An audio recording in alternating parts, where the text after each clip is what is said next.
Okay, so in this first video I'm just going to give you a brief overview of the RStudio layout. Then I'm going to introduce the dataset that we're going to analyse before I go on to showing you how to create sequences, which is obviously the first part of using sequence analysis to create a typology. In terms of the layout of RStudio, on the bottom left hand side is what I'm going to call the console, but it probably has a proper name. This is essentially the area where you can input directly different functions, and it also is where feedback is also printed on the screen. Above that is the R script that I'm going to use today.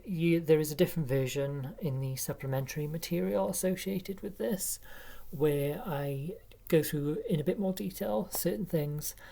And then on the far right hand side of the screen is over here is where the different data sets and data frames that we're going to create and use during this session will appear.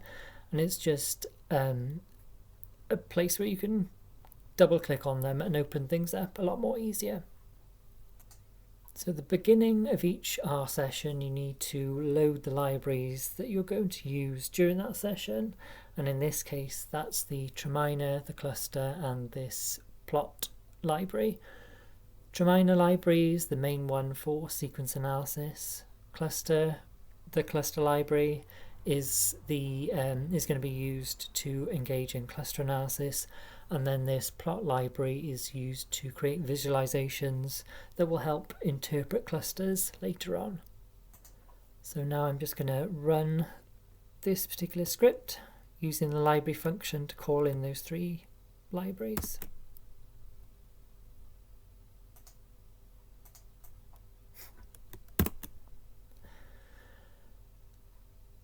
The next thing I'm going to do is to call in the dataset that we're going to use, and that is the biofam dataset. Now, this dataset is already included with the Treminer package, so you can open this up yourselves. Okay, so I ran that, and as you can see, the biofam dataset has appeared on the right hand side of the RStudio data console. And I can double click it and it opens up the biofam dataset for me. So a little bit about the biofam dataset. So it's a subsample of 2,000 people from a much larger study that was looked at the family formation histories of a group of people.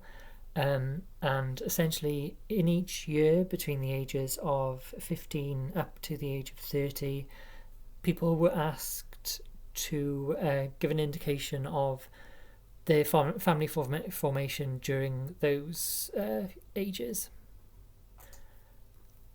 And as you can see, the biofam dataset includes a number of variables, so sex, nationality, and if we scroll along, these are the variables that actually relate to family formation status in each single year of birth from age 15, so A15, all the way up to age 30, so age A30.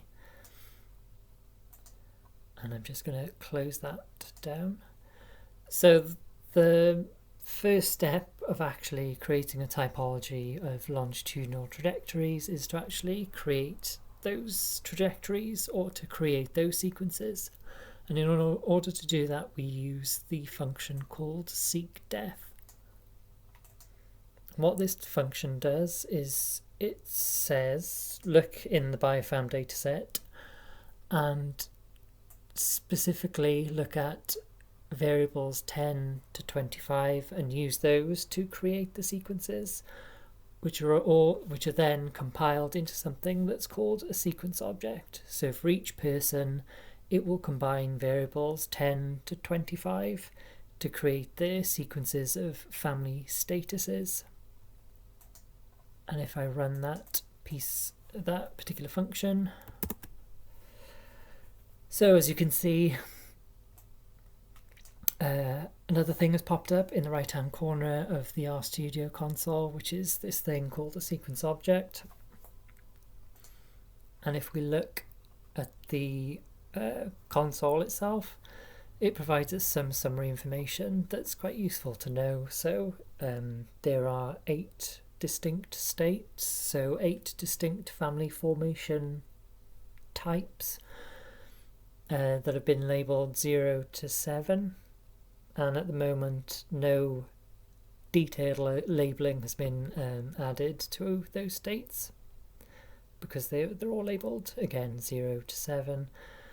There were 2,000 people in the BioFam dataset, and there are 2,000 sequences, and also we can see that the sequences are of length 16.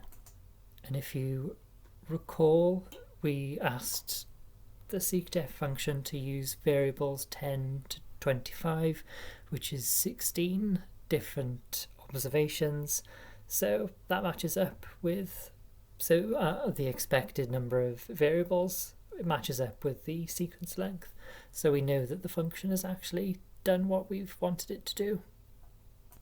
And as one last thing, I'll just open up the sequence object so you can see what it looks like.